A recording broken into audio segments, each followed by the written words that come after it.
కలిసి తీసుకొని ఒక కొత్త ఆలోచనను ఈ రాష్ట్ర రాజకీయాల్లో మేము ప్రవేశపెట్టడం జరిగింది. ఆ తర్వాత వెంటనే మరి 31 నెలల్లో కూడా ఏనాడు తన నోటి నుండి సామాజిక న్యాయం అనే పదం కూడా ఉచ్చరించినటువంటి ముఖ్యమంత్రి గారు సడన్గా సామాజిక న్యాయం గురించి మాట్లాడడం మొదలుపెట్టినారు.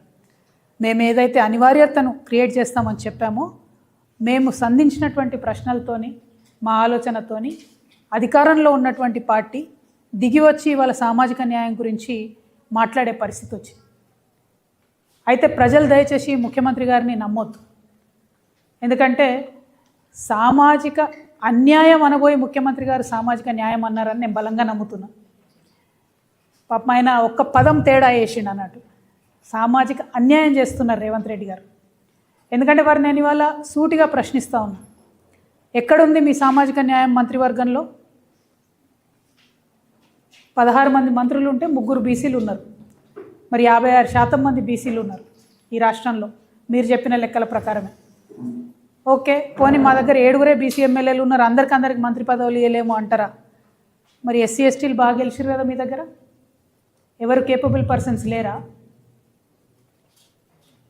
మరి మంత్రివర్గంలో స్థానం ఇవ్వగలిగే పొజిషన్లో ఉండి కూడా ఇవాళ మీరు ఏ మాట చెప్తే ఆ మాట అధిష్టానం వింటున్నటువంటి సందర్భంలో మీరు ఉండి కూడా బీసీలకు పెద్దపీట వేయలేదంటే సామాజిక న్యాయం ఉన్నదా మీ మంత్రివర్గంలో? 2 ఆడబిడ్డలను ఇచ్చినామని చెప్పి గొప్పగా చెప్పుకుంటున్నారు.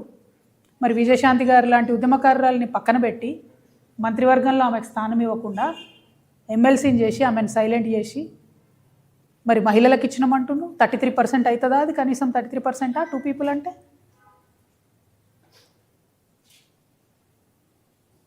మీరు మొన్న చైర్మన్స్ ఇచ్చిండ్రు, అడ్వైజర్స్ ఇచ్చిండ్రు. అడ్వైజర్స్లో ఇవాళ ప్రజల్ని నేను రిక్వెస్ట్ చేస్తున్నా, ఈ విషయం బాగా గమనించాలి. ఎందుకంటే మేకవన్నే పులిలాగా రేవంత్ రెడ్డి గారు ఇవాళ సామాజిక న్యాయం అని మాట్లాడుతూ ఉన్నారు. ఆయన కప్పుకున్న మేకతోల్ని చూసి మనం నమ్మవద్దు. ఈ రాష్ట్రంలో 2 అడ్వైజర్స్ను ఒక రోజు వేసిండ్రు, వి హనుమంతరావు గారిని, శివధర్ రెడ్డి గారిని. ఆ 2 జీవోలు కూడా నేను పత్రికా మిత్రులకు ఇస్తాను, సోషల్ మీడియాలో పెడతాం మేము. వి హనుమంతరావు గారి సీనియారిటీ ఏంటిది, అది ఎందుకు తక్కువ, శివధర్ రెడ్డి గారిది వారి సర్వీసు మరి ఎందుకు ఎక్కువనో నాకు తెలియదు. కానీ వి హనుమంతరావు గారికి ఇచ్చిన జీతం ఎంత, శివధర్ రెడ్డి గారికి ఇచ్చిన జీతం ఎంత, జీవోలు చూడండి. వి హనుమంతరావు గారికి ఇచ్చిన ర్యాంక్ ఏంది, శివధర్ రెడ్డి గారికి ఇచ్చిన ర్యాంక్ ఏంది? కాంగ్రెస్ పార్టీలో రాజీవ్ గాంధీని పట్టుకొని అధికారంలో ఉన్నా లేకున్నా రాజీవ్ గాంధీ జయంతిని మేము చిన్నగా ఉన్నప్పటి నుంచి ఈ రాష్ట్రంలో చేస్తున్న ఏకైక వ్యక్తి బీసీ బిడ్డ వి హనుమంతరావు గారు. ఆయనను మీరు అడ్వైజర్ పోస్ట్ ఇచ్చారు. ఒకటే రోజు ఒక రెడ్డికి ఒక బీసీకి మీరు అధికారంలో ఉన్న మీరు జీవోలు ఇస్తే అంత వ్యత్యాసం ఎందుకు ఉంటుంది? ఆయనకు 2.5 లక్షల జీతము, ఇక వి హనుమంతరావు గారికి ఎంత జీతం నేను చెప్తే బాగుండదు, జీవో రిలీజ్ చేస్తాను. ఎందుకు ఇంత వ్యత్యాసం? ఉందా సామాజిక న్యాయం? మీరు పెట్టినటువంటి అడ్వైజర్స్లో ఉందా సామాజిక న్యాయం? ఆర్టీఐ కమిషనర్స్ వేసిరండి, ఒక్క బీసీ లేడు మొత్తం ఆర్టీఐ కమిషనర్స్లో. ఉన్నట్టా సామాజిక న్యాయం? మళ్ళీ అదే ఆర్టీఐ కమిషనర్ గారి భార్య, ఆమెకు సినిమాలతో సంబంధం ఉండదు, ఆమెను చిత్రపురి కాలనీ అని ఒకటి ఉంటుంది, ఆడ ఇల్లులు కట్టి పేద సినీ కార్మికుల కోసం ఇస్తారు, దానిలో ఆమె మెంబర్ ఉంటుంది. ఆ చిత్రపురి కాలనీకి న్యాయం చేస్తా అని చెప్పి జూబ్లీహిల్స్ ఎలక్షన్ సందర్భంలో ఉదరగొట్టిరు ముఖ్యమంత్రి గారు. 52 జడ్జిమెంట్లు ఉన్నాయి పాపం వాళ్ళకి, పేద సినీ కళాకారులకు. ఇంతవరకు న్యాయం చేయలేదు. అంటే ఇటుపక్క అప్పర్ కాస్ట్ వాళ్ళే ఉంటారు ఆర్టీఐలో, పేద కళాకారుల పక్షాన కూడా వీళ్ళే ఉంటారు, సంబంధం లేనటువంటి వాళ్ళు. అంటే బేసిక్గా రేవంత్ రెడ్డి గారు చెప్పేది సామాజిక న్యాయం, కానీ పాటించేది ఆటవిక న్యాయం. అడవిలో ఏముంటుంది?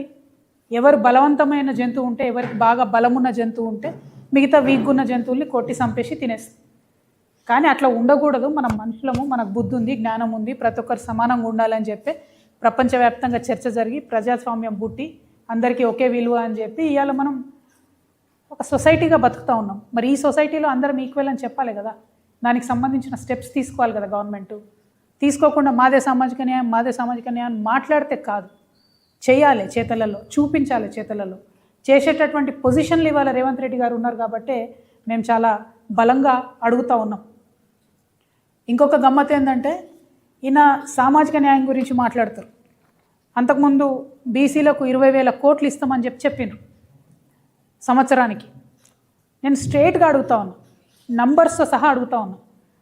2024, 25, 26 బడ్జెట్లు కలిపి 5,96,122 కోట్ల రూపాయలు బడ్జెట్ పెడితే 56% ఉన్న బీసీలకు, మళ్ళీ వినాలి దయచేసి, 5,96,000 కోట్ల బడ్జెట్ పెడితే 56% ఉన్న బీసీలకు ఇచ్చింది ఎంత అంటే 2 ఏళ్లలో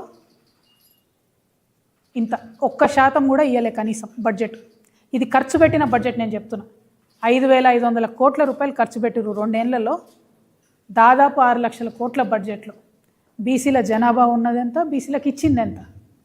మరి సామాజిక న్యాయం రేవంత్ రెడ్డి గారి మాటలలో ఉన్నదెంత? దయచేసి ఇలా మనం గమనించుకోవాలి. మోసపోవద్దని చెప్తున్నది అందుకే ప్రజలకు నేను. పేరుకు సామాజిక న్యాయం కానీ చేతలలో సామాజిక న్యాయం ఎక్కడా కూడా లేదు. మహిళల గురించి మాట్లాడుతున్నారు రేవంత్ రెడ్డి గారు. నేను 2 మహిళలు ఇచ్చినా అని. గాంధీ భవన్లో ఎంతమంది మీ ఆడబిడ్డలు ధర్నా చేసిండ్రో తెలంగాణ ప్రజలందరూ కూడా చూసిండ్రు. మీ ప్రియాంక గాంధీ పోటీ చేస్తే కేరళలోనేమో అందరూ గెలిపించుకుంటారు. అదే మీనాక్షి నటరాజన్ని దగ్గరుండి ఓడగొట్టింది సీఎం గారు కాదండి? తెలియదా మనందరికీ? ఇది ఓపెన్ సీక్రెట్ కాదా? ఇదా మీ సామాజిక న్యాయం? ఇదా మహిళల పట్ల మీ తీరు? అదేవిధంగా దళితుల గురించి మాట్లాడితే డిప్యూటీ సీఎం అని యాదగిరి గుట్టలో మీరే కదా కింద మెట్టు మీద కూర్చోబెట్టిండ్రు. వంశీ ఎంపీ ఉంటే కనీసమైన పుష్కరాలకు కూడా ఇన్విటేషన్ కూడా ఇవ్వలేదు కదా. ఇదా సామాజిక న్యాయము? బీసీ మంత్రులు ఉన్నారండి, మా ముదిరాజ్ ముద్దుబిడ్డ వాకిటి శ్రీహరి, ఆయనను పొంగులేటి గారు ఎట్లా అవమానపరిచిరో చూడలేదా? పేపర్లు ఇసురుకొట్టలేదా? కొండా సురేఖ గారు మాట్లాడాలంటే అదే పొంగులేటి శ్రీనివాసరెడ్డి గారు మైక్ పక్కకు పెట్టి మాట్లాడింది చాలే అని లేచి వెళ్ళిపోతే మనందరం చూడలేదా? బాధపడలేదా మనం? ఒక ఆడబిడ్డ, ఒక బీసీ బిడ్డ, సీనియర్ నాయకురాలు, ఇన్ఫ్యాక్ట్ పాలిటిక్స్లో పొంగులేటి కన్నా సీనియర్ కొండా సురేఖ గారు, ఆమెను ఎట్లా అవమానం చేసిరో తెలంగాణ సమాజం అంతా చూడలేదా? ఇదేనా సామాజిక న్యాయం అంటే? మరి ఎస్టీలకు చూద్దాం. లంబాడా మినిస్టర్ లేనటువంటి క్యాబినెట్ ఇంతవరకు లేదు ఉమ్మడి ఆంధ్రప్రదేశ్ చరిత్రలో, ఒక్క మీది తప్ప. మైనార్టీలు చూద్దాం. 2 ఏళ్ళకు మొత్తుకున్నా నేను, మైనార్టీ మినిస్టర్ లేడు అంటే మొన్న అజరుద్దీన్ గారికి ఇచ్చిండ్రు.